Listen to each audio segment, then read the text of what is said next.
Let's just take a quiet moment. Let's reflect on a feeling, one that's as old as time itself. Have you ever found yourself in a moment where you just realize it's over?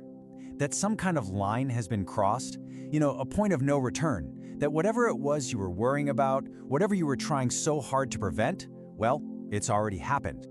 Well, there's a piece of ancient wisdom that speaks to this exact moment. It comes from Persian culture, and it describes this feeling with such a powerful image, something passed down for generations. In its original tongue, it sounds like this. Ab ke az sar gozasht che yek vajab che sad vajab. And what it means is this. When water passes your head, 1 inch or 100 makes no difference. Now, it's really important to understand, this isn't about giving up, not at all. It's not a counsel of despair.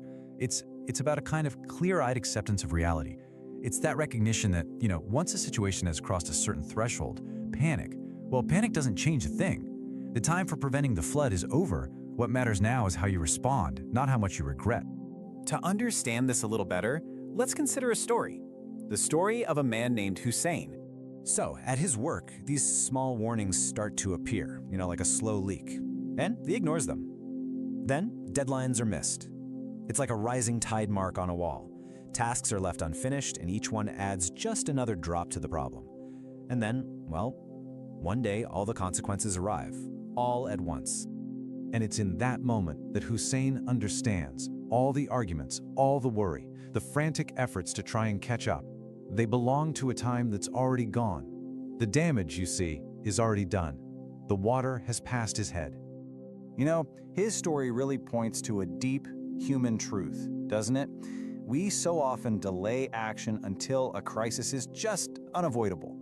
We wait, we postpone, we hope things will just kind of resolve themselves until we cross this silent threshold. And what this proverb reminds us is that those thresholds, they're real, and ignoring them, well, it always has a cost.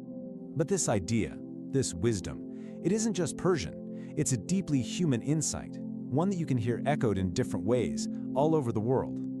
In English, for example, we might hear that simple, stark finality in a phrase like, "It's already too late." You can almost feel the door closing in those words.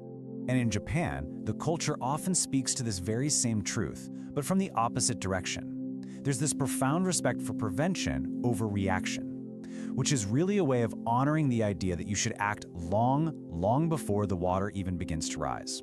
Or, if you go to Spain, you'll find similar sayings, ones that warn of moments that, once they're missed, they're gone forever. It's a truly universal message, isn't it? Timing matters.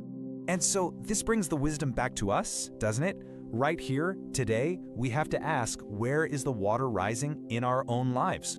Maybe it's in our health, when we ignore those quiet signals our bodies are sending, or in our relationships, when we let those small hurts go unaddressed.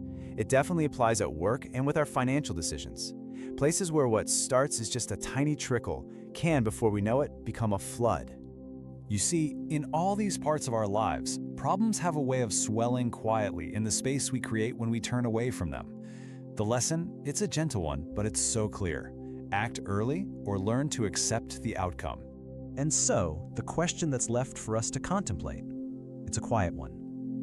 What warning signs are you ignoring today?